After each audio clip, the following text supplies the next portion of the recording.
Hello friends, நம்ம JDO எக்ஸாமுக்கான classes பார்த்துட்ருக்கோம். Diploma standard syllabus வைஸாக நம்ம கிளாஸஸ் பார்த்துட்ருக்கோம். நமக்கு தெரியும், இப்போ வரப்போகிற முனிசிபாலிட்டி எக்ஸாமுக்கும் நம்ம எடுத்துகிட்டு இருக்க கிளாஸஸ் வந்து ரொம்ப யூஸ்ஃபுல்லாக இருக்கும். ஆல்ரெடி நிறைய யூனிட் வந்து கம்ப்ளீட் பண்ணியிருக்கோம், நிறைய சப்ஜெக்ட் வீடியோஸ் கம்ப்ளீட் பண்ணியிருக்கோம். நம்ம சேனலோட பிளேலிஸ்ட்டில் செக் பண்ணி பார்த்தீங்கன்னா உங்களுக்கு தெரியும். Engineering mechanics of structural engineering, hydraulics அப்படிங்கிற மாதிரி ஓவராலாக மேக்ஸிமம் எல்லாமே கவர் பண்ணிட்டோம். இன்னும் பார்த்தீங்கன்னா நமக்கு இந்த எஸ்டிமேஷனில் ஒரு சில டாபிக்ஸ் வந்து பெண்டிங் இருக்குது. அப்புறம் கன்ஸ்ட்ரக்ஷன் ப்ராஜெக்ட் மேனேஜ்மெண்ட் சொல்லக்கூடிய யூனிட் 10 அதுவுமே நமக்கு பெண்டிங் இருக்குது. அதுவும் நம்ம வரக்கூடிய டேஸில் பார்த்துடலாம். இந்த இயர் பார்த்தீங்கன்னா நல்ல ஒரு ஆப்பர்ச்சுனிட்டிஸ் இருக்குது. சிவில் இன்ஜினியரிங்க்கு வந்து பார்த்தீங்கன்னா நிறைய எக்ஸாம்ஸ் இருக்குது, நிறைய ஒரு ஆப்பர்ச்சுனிட்டிஸ் இருக்குது. இப்போவே உங்களுக்கு கால்ஃபார் பண்ணியிருந்தாங்க. என்ன முனிசிபாலிட்டி எக்ஸாம் கால்ஃபார் பண்ணியிருந்தாங்க. ஜூன் 29 and 30 நமக்கு எக்ஸாம் இருக்குது, ஜேடிஓ அண்ட் ஏஇ. அப்புறம் நெக்ஸ்ட்டு வரக்கூடிய ஜூலை ஆகஸ்ட்டில் பார்த்தீங்கன்னா உங்களுக்கு டிஎன்பிஎஸ்சி நடத்தக்கூடிய ஜேடிஓ அண்ட் ஏஇ எக்ஸாமுக்கும் கால்ஃபார் வந்து விடுறதா சொல்லியிருந்தாங்க. ஆனுவல் பிளானரில் அதுக்கான வேகன்சி டீட்டெயிலும் உங்களுக்கு கொடுத்துருந்தாங்க. அதை பார்த்துருந்தீங்கன்னா உங்களுக்கு தெரிஞ்சிருக்கும். அப்புறம் சர்வேயர் எக்ஸாமும் பார்த்தீங்கன்னா இந்த வருஷம் வரப்போகிறதா சொல்லியிருக்காங்க.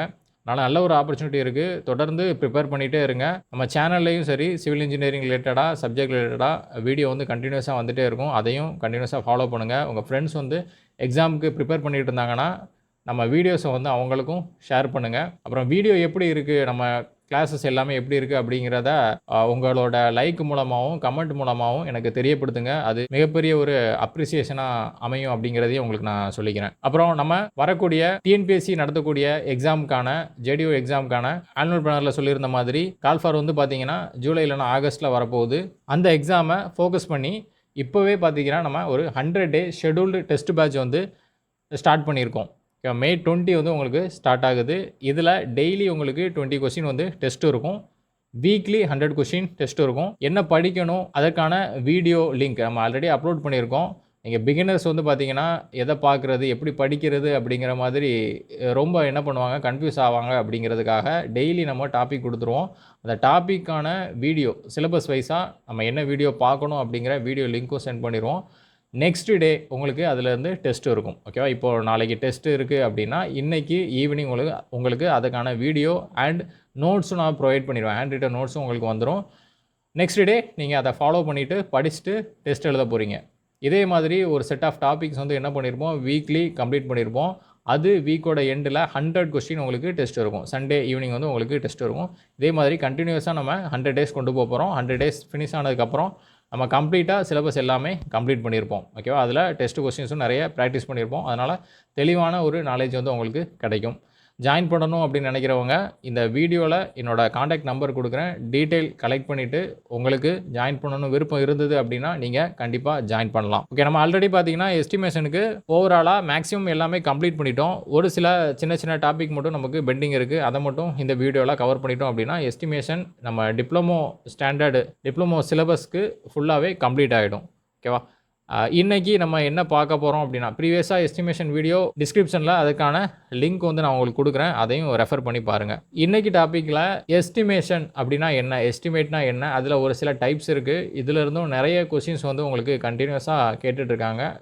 ஒரு ஸ்பெசிஃபிகேஷன் கொடுத்துட்டு இது என்ன டைப் ஆஃப் எஸ்டிமேட் அப்படிங்கிறது உங்களுக்கு எக்ஸாமில் கேட்பாங்க. அதனால் ரொம்ப ஒரு இம்பார்ட்டண்ட்டான ஏரியா, ரொம்ப கேர்ஃபுல்லாக கவனிங்க. கண்டிப்பாக உங்களுக்கு இதிலேருந்து கொஸ்டின் வரதுக்கான வாய்ப்புகள் அதிகமாக இருக்குது. ஃபஸ்ட்டு எஸ்டிமேட் அப்படின்னா என்ன அப்படிங்கிறது நமக்கு தெரியும். எஸ்டிமேட் அப்படிங்கிறது என்ன, ஒரு ப்ராஜெக்ட், ஒரு கன்ஸ்ட்ரக்ஷன் ப்ராஜெக்ட், ஒரு ஸ்ட்ரக்சர் பில்டு பண்ண போகிறோம் அப்படின்னா அது டிசைன் பண்ணி பிளான் பண்ணுறோம். நெக்ஸ்ட்டு என்ன பண்ணுவோம், எக்ஸிக்யூட் பண்ணுவோம். எக்ஸிக்யூட் பண்ணுறதுக்கு முன்னாடி இதுக்கு எவ்வளோ காஸ்ட் வந்து நமக்கு தேவைப்படுது, இந்த ஸ்ட்ரக்சரை பொறுத்து, அதோட டிராயிங் பிளானை பொறுத்து எவ்வளோ அமௌண்ட் வந்து நமக்கு தேவைப்படுது இந்த ஸ்ட்ரக்சரை பில்டு பண்ணுறதுக்கு அப்படின்னு ஒரு ப்ராபபிள் காஸ்ட் அப்படின்னு சொல்லுவோம். இதுவே நமக்கு ஒரு கொஸ்டினில் வந்து கேட்பாங்க.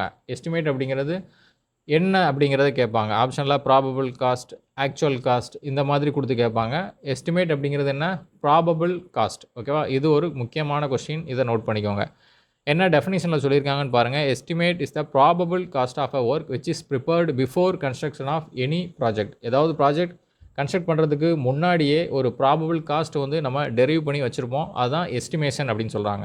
இந்த எஸ்டிமேஷனில் நிறைய டைப் வந்து கொடுத்துருக்காங்க. அதோட அக்யூரேசி, அப்புறம் அதை ரஃபாக நம்ம பண்ணுறோமா இல்லைனா ரொம்ப டீட்டெயில்டாக பண்ணுறோமா அப்படிங்கிறத பொறுத்து நிறைய டைப்ஸ் வந்து கொடுத்துருக்காங்க. ஒரு 8 டைப்பு கிட்ட இருக்குது. அதாவது approximate estimate, detailed estimate, revised estimate, supplementary, sub estimate, annual maintenance estimate, repair estimate and ஃபைனலாக பார்த்தீங்கன்னா கம்ப்ளீட் எஸ்டிமேட் அப்படின்னு சொல்கிறாங்க.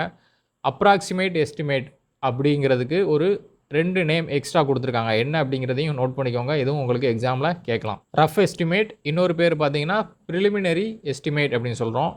அது பேர்லேயே இருக்குது. அப்ராக்சிமேட் எஸ்டிமேட் அப்படின்னா ரொம்ப டீட்டெயில்டாக பார்க்காம ஜஸ்ட்டு ரஃப்பாக அதோட காஸ்ட்டை வந்து டெரைவ் பண்ணுறதுக்கு பேர் தான் என்னென்னா அப்ராக்சிமேட் எஸ்டிமேட் அப்படின்னு சொல்கிறாங்க. இப்போ எக்ஸாம்பிளுக்கு சொல்ல போனால் நம்ம எவ்வளோ ஸ்கொயர் ஃபீட்டு கால்குலேட் பண்ணுவோம் அப்படி தானே. ஒரு ஸ்கொயர் ஃபீட்டுக்கு வந்து 2000 இல்லைனா 2200 2500 இந்த மாதிரி செலவாகுது அப்படின்னா மொத்தம் எவ்வளோ ஸ்கொயர் ஃபீட் இருக்கோ அதுக்கேற்ற மாதிரி என்ன பண்ணியிருப்போம், மல்டிப்ளை பண்ணி இவ்வளோ இதுக்கான செலவாகும் அப்படிங்கிறத ஒரு அப்ராக்சிமேட்டாக சொல்லுவோம், ரஃப்பாக சொல்லுவோம். அது பேர் தான் என்ன, அப்ராக்சிமேட் எஸ்டிமேட் அப்படின்னு சொல்கிறாங்க. இதுக்கு இன்னொரு பேர் ரஃப் இல்லைனா ப்ரிலிமினரி எஸ்டிமேட் அப்படின்னு சொல்கிறாங்க. ஓகேவா? எப்போ பண்ணுறோம் அப்படின்னா ப்ரிலிமினரி ஸ்டேஜில் நம்ம பண்ணுறோம். அப்ராக்சிமேட் காஸ்ட் ஆஃப் கன்ஸ்ட்ரக்ஷனை டெரைவ் பண்ணுறோம். இதில் ஒரு 5 டைப் வந்து கொடுத்துருக்காங்க. ஓகேவா? இதையே நமக்கு ஒரு டைம் வந்து எக்ஸாமில் கேட்டிருந்தாங்க. அப்ராக்சிமேட் எஸ்டிமேட்டில் எத்தனை டைப் இருக்குது அப்படிங்கிறது கேட்டிருந்தாங்க. அப்புறம் பார்த்தீங்கன்னா இந்த அப்ராக்சிமேட் கீழே உள்ள ஏதோ ஒரு மெத்தடை கொடுத்துட்டு இது எந்த டைப்பில் வரும் அப்படிங்கிறத கேட்டிருந்தாங்க. இப்போ எக்ஸாம்பிளுக்கு பார்த்தீங்கன்னா கியூபிக்கல் கண்டென்ட் மெத்தட், இது என்ன டைப் ஆஃப் எஸ்டிமேட் அப்படின்னு கேட்பாங்க. டீட்டெயில்டு எஸ்டிமேட்டா இல்லைனா அப்ராக்சிமேட் எஸ்டிமேட்டா அப்படிங்கிறத கேட்பாங்க. இங்கே பார்த்தீங்கன்னா தெரியும், அப்ராக்சிமேட் எஸ்டிமேட் ஒரு டைப் இருக்குது. அப்புறம் பார்த்தீங்கன்னா டீட்டெயில்டு எஸ்டிமேட்னு ஒரு டைப் இருக்குது. ஓகேவா? இப்போ என்ன கேட்பாங்கன்னா, இப்போ எக்ஸாம்பிளுக்கு கியூபிக்கல் கண்டென்ட் மெத்தட் இல்லைனா கார்பெட் ஏரியா மெத்தட் அப்படிங்கிறது எந்த டைப் ஆஃப் எஸ்டிமேட் அப்படின்னு கேட்பாங்க. Approximate estimate. ஓகேவா? மொத்தம் எத்தனை டைப் இருக்குது அப்படிங்கிறதையும் பார்த்துக்கோங்க. 5 டைப் இருக்குது. Service unit method or unit cost method, plinth area method, carpet area method, cubical content method, typical bay method. First நம்ம பார்க்கக்கூடியது என்னென்னா சர்வீஸ் யூனிட் மெத்தட் அப்படின்னு சொல்லுவாங்க. இப்போ ஒரு ஸ்ட்ரக்சர் இருக்குது, அந்த ஸ்ட்ரக்சருக்கான சர்வீஸ் என்ன, அந்த ஸ்ட்ரக்சரோட ஃபங்க்ஷன் என்ன அப்படிங்கிறத பொறுத்து ஒரு எஸ்டிமேஷன் பண்ணக்கூடியது. ஓகேவா? அதாவது approximate cost of a project is arrived based on its service unit. Example சொல்ல போனால் ஹாஸ்டல் இருக்குது அப்படின்னா ஹாஸ்டலில் எவ்வளோ ஸ்டூடெண்ட் இருக்காங்க அதை பொறுத்து உங்களுக்கு ஹாஸ்டலோட எஸ்டிமேட் வந்து போடுவாங்க. இல்லைனா ஹாஸ்டலோட ரூமை பொறுத்து எஸ்டிமேட் வந்து போடுவாங்க. ஹாஸ்பிட்டல் அப்படின்னா சிங்கிள் பெட்டுக்கு வந்து எவ்வளோ காஸ்ட்டு, அதோட குவான்டிட்டி எவ்வளோ ரேட்டு அப்படிங்கிற மாதிரி ஃபிக்ஸ் பண்ணி எஸ்டிமேட் வந்து போடுவாங்க. புரியுதா? இப்போ ஸ்கூல் அண்ட் காலேஜ் அப்படின்னா ஒரு கிளாஸ் ரூமுக்கு இவ்வளோ அப்படிங்கிற மாதிரி எஸ்டிமேஷன் வந்து போடுவோம். ஹோட்டல் அப்படிங்கன்னா ரூமை கணக்கு பண்ணி என்ன பண்ணுவாங்க, எஸ்டிமேஷன் வந்து போடுவாங்க. இதுதான் சர்வீஸ் யூனிட் மெத்தட்னு போடுவாங்க. ஒரு ரஃப்பாக கால்குலேட் பண்ணக்கூடியது. காஸ்ட் என்ன பண்ணுறோம், ரொம்ப ஒரு ரஃப்பாகவே நம்ம கால்குலேட் பண்ணுறோம். நெக்ஸ்ட்டு நம்ம பார்க்கக்கூடிய மெத்தட் என்னென்னு பார்த்தீங்கன்னா பிளின்த் ஏரியா எஸ்டிமேட் அப்படின்னு சொல்லுவோம். இங்கே பிளின்த் ஏரியா அப்படிங்கிற ஒரு டேர்ம் வந்து கொண்டு வராங்க. இந்த பிளின்த் ஏரியா எவ்வளோ அப்படிங்கிறத பொறுத்து அதை எஸ்டிமேட் வந்து பண்ணுவாங்க.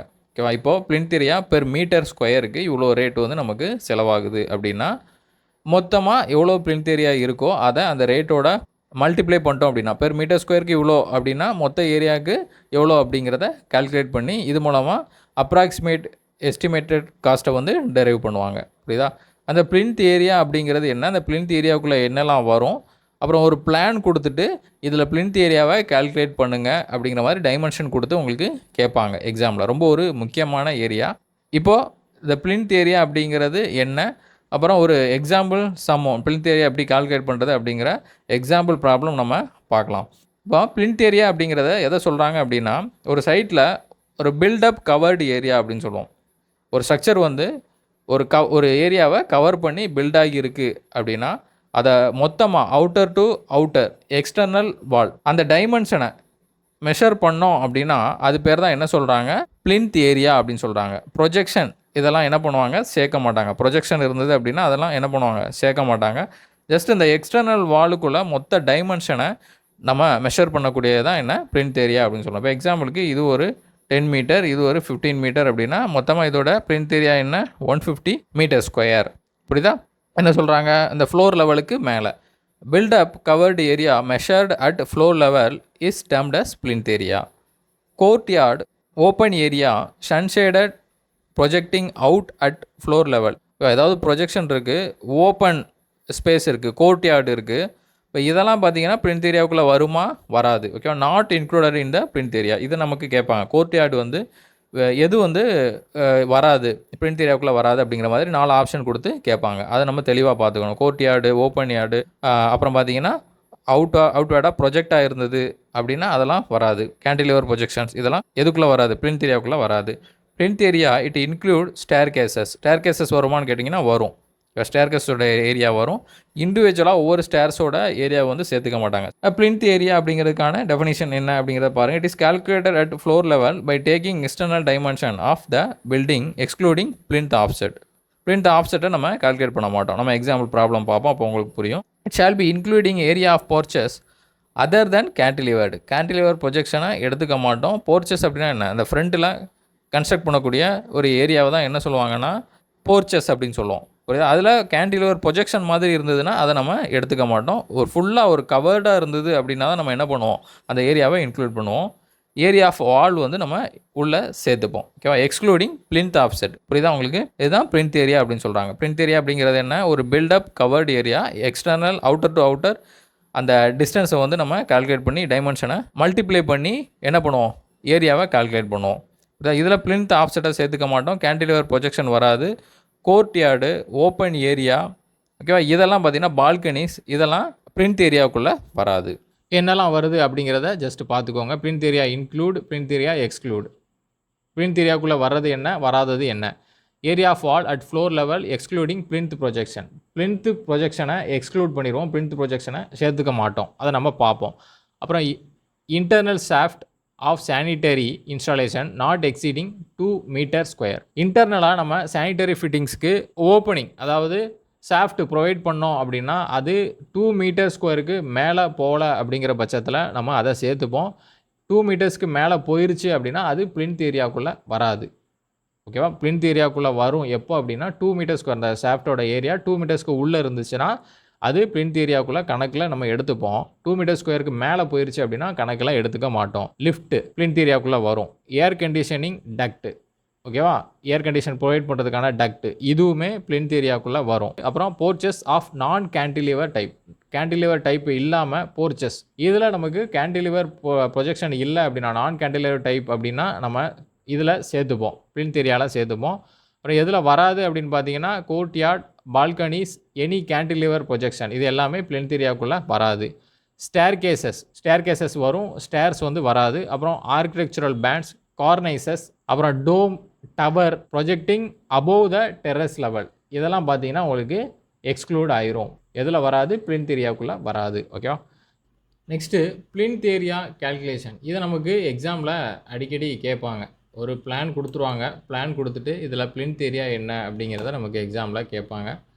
பிளிந்த் ஏரியா அப்படிங்கிறது ஒன்றும் இல்லை, இதோட டைமென்ஷன் கொடுத்துருக்காங்க. சென்டர் டு சென்டர் டைமென்ஷன் என்ன கொடுத்துருக்காங்க அப்படின்னு பார்த்தீங்கன்னா 9.7 மீட்டர், அதாவது லென்த்து பிரெட்த்து கொடுத்துருக்காங்க 9.7 மீட்டர். அப்புறம் பார்த்தீங்கன்னா 14.7 மீட்டர். இந்த ரெண்டுமே சென்டர் டு சென்டர். இதில் நம்ம என்ன கண்டுபிடிக்கணும் அப்படின்னா அவுட்டர் டு அவுட்டர் டிஸ்டன்ஸ், அந்த வாலை சேர்த்து எவ்வளோ நமக்கு அதோட லென்த்து வருது, அந்த டிஸ்டன்ஸ் வந்து எவ்வளோ வருது அப்படிங்கிறத பார்த்து ரெண்டையும், அதாவது லென்த்து பிரெட்த்து, இதை நம்ம மல்டிப்ளை பண்ணிட்டோம் அப்படின்னா நமக்கு அதோட பிளிந்த் ஏரியா கிடச்சிரும். ஓகேவா? இது 14.7 மீட்டர். இப்போ இந்த டிஸ்டன்ஸ் வந்து பார்த்தீங்கன்னா இந்த வாலோட திக்னஸ் எவ்வளோ இருக்குன்னு பார்த்தீங்கன்னா 0.3 மீட்டர் அப்படிங்கிறது இந்த வாலோட திக்னஸ். ஓகேவா? அப்போது சென்டர் டு சென்டர் அப்படின்னா இந்த இடத்துலேருந்து இங்கே வரைக்கும் எவ்வளோ இருக்கும் அப்படின்னு கேட்டிங்கன்னா 0.15 மீட்டர் அப்படிங்கிறது இருக்கும், அதாவது 15 சென்டிமீட்டர். இந்த இடத்துல 0.15 மீட்டர், இந்த இடத்துல பார்த்தீங்கன்னா உங்களுக்கு 0.15 மீட்டர். ரெண்டையும் ஆட் பண்ணிட்டீங்க அப்படின்னா என்ன வரும், 14.7 ப்ளஸ் 0.15 ப்ளஸ் 0.15. இப்போ என்ன கிடைக்கும், 15 மீட்டர் அப்படிங்கிறது அதோட லென்த்து. பிரெட் வந்து பார்த்தீங்கன்னா இவ்வளோ 9.7. அப்போ அதுவும் சேம் தான், இந்த பக்கம் 0.15 ஆட் பண்ணோம் அப்படின்னா டோட்டலாக 10 மீட்டர் அப்படிங்கிறது கிடைக்கும். 9.7 ப்ளஸ் 0.15 ப்ளஸ் 0.15 மொத்தம் 10 மீட்டர் கிடைக்கும். அப்போ 10 × 15 போட்டோம் அப்படின்னா அந்த அவுட்டர் டு அவுட்டர் வாலோட சேர்த்து அதோட டைமென்ஷனை மல்டிப்ளை பண்ணோம் அப்படின்னா நமக்கு பிளிந்த் ஏரியா வந்து கிடச்சிரும். ஓகேவா? இதை வச்சு தான் என்ன பண்ணுவாங்க, பிளிந்த் ஏரியாவை வச்சு நம்ம ரேட் வந்து கால்குலேட் பண்ணுவாங்க. ஓகே, இந்த இடத்துல எந்த வித ப்ரொஜெக்ஷனுமே இல்லை. இது வந்து பார்த்தீங்கன்னா ஃப்ளோர் லெவல், இது வந்து பார்த்தீங்கன்னா கிரவுண்ட் லெவல். இதில் எந்த வித ப்ரொஜெக்ஷனும் இல்லை. இப்போது இந்த எக்ஸாம்பிள் பாருங்கள். இதில் பார்த்தீங்கன்னா உங்களுக்கு பிளிந்த் லெவலில் ஒரு ப்ரொஜெக்ஷன் வந்து கொடுத்துருக்காங்க. இப்போ இதுதான் பார்த்தீங்கன்னா வால். இது பிளிந்த் லெவல் அதிகமாக இருக்குது. இங்கே பார்த்தீங்கன்னா இதுதான் வால். இதுதான் என்ன சொல்லுவாங்கன்னா பிளிந்த் ப்ரொஜெக்ஷன் அப்படின்னு சொல்லுவாங்க.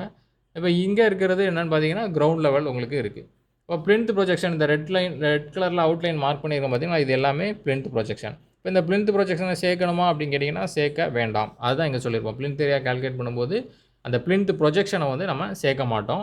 இப்போ இதோட அந்த திக்னஸ் அவுட்டர் திக்னஸ் வந்து பார்த்தீங்கன்னா 0.15 மீட்டர் இருக்குது. நமக்கு என்ன கொடுத்துருக்காங்கன்னா outer to outer wall thickness வந்து நமக்கு கொடுத்துருக்காங்க. இந்த டைமென்ஷனில் என்ன கொடுத்துருக்காங்க, அவுட்டர் 5.3 அப்படிங்கிறது நமக்கு இருக்குது அப்படின்னா இதை நம்ம எப்படி கால்குலேட் பண்ணுவோம். இப்போ எக்ஸாம்பிளுக்கு 5.3 அப்படிங்கிறத அந்த plinth ப்ரொஜெக்ஷனை மட்டும் நம்ம மைனஸ் பண்ணிட்டோம் அப்படின்னா என்ன வரும், மேலே 0.15 கீழே 0.15 மைனஸ் பண்ணிங்க அப்படின்னா இந்த உள்ள அளவு, அதாவது plinth ப்ரொஜெக்ஷனை தவிர இந்த உள்ள அளவு எவ்வளோ வரும் அப்படின்னு பார்த்தீங்கன்னா 5 மீட்டர் அப்படிங்கிறது நமக்கு கிடைக்கும். ஓகேவா, 5 மீட்டர் அப்படிங்கிறது கிடைக்கும். இதே மாதிரி இங்கே 4.3 அப்படிங்கிறது இருக்குது. இந்த plinth ப்ரொஜெக்ஷனை நம்ம மைனஸ் பண்ணிவிட்டு இந்த உள்ள இதோட ஏரியாவை மட்டும் நம்ம கால்குலேட் பண்ணோம்னா 4 மீட்டர் அப்படிங்கிறது கிடைக்கும். அப்புறம் 4 × 5 ஓவராலாக 20 மீட்டர் ஸ்கொயர் அப்படிங்கிறது கிடைக்குது. புரியுதா, plinth ஏரியா அப்படிங்கிறது எப்படி கால்குலேட் பண்ணுவோம் அப்படிங்கிறது உங்களுக்கு புரிஞ்சிருக்கும்.